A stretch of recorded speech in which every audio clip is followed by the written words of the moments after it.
రాముణ్ణి తానేమీ అనలేదన్నారు మంత్రి పొన్నం ప్రభాకర్. 5 ఏళ్లలో నియోజకవర్గానికి ఏం చేశారని ప్రశ్నించినందుకు అసత్య ఆరోపణలు తాను అనని మాటలను అన్నట్లుగా ప్రచారం చేస్తున్నారని ఆయన అన్నారు. సంజయ్ యాత్రను కాంగ్రెస్ కార్యకర్తలు ఎవరూ అడ్డుకోలేదని అన్నారు.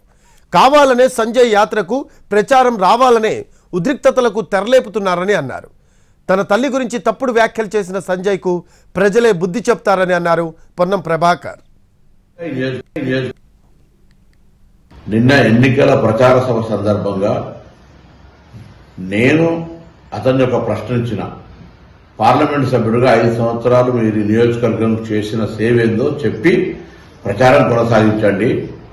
శ్రీరాముడు పేరు మీద ఓట్లాడడం కాదు, మీరు నిజంగా ఈ నియోజకవర్గ అభివృద్ధికి చేసి ఉంటే దాన్ని చెప్పమని అడిగితే నేనెన్నడూ అననటువంటి మాటలు, రాముని పుట్టుక గురించి అక్షింతల గురించి మాట్లాడి నా తల్లి జన్మకు సంబంధించిన మాటలు నేను సభ్య సమాజాన్ని కోరుతాను. అయ్యాల జన్మనిచ్చిన తల్లి, నా తల్లి కావచ్చు, ఇంకొకరి తల్లి కావచ్చు, రాజకీయాలు అడిగిన ప్రశ్న నియోజకవర్గ అభివృద్ధికి సంబంధించి అయితే అతను మాట్లాడిన మాట తల్లి జన్మను గురించి మాట్లాడుతూ ఉన్నాడు. సమాజం గమనించాలి, తల్లి పాత్ర ఎవరి తల్లి అయినా తల్లి. అటువంటి మాటలు మాట్లాడిన వ్యక్తి రాజకీయ డ్రామా చేస్తూ తిరిగి ఆ యాత్ర ఒక ప్రచారం రావాలనే ఆలోచనతో మళ్ళీ ఎవరు అడ్డుకుంటున్నట్టుగా ప్రచారం చేస్తున్నారు. మేము ఎవరు అడ్డుకుంటలేము. జాగ్రత్త అనే మాట సందర్భంగా గమనిస్తానా.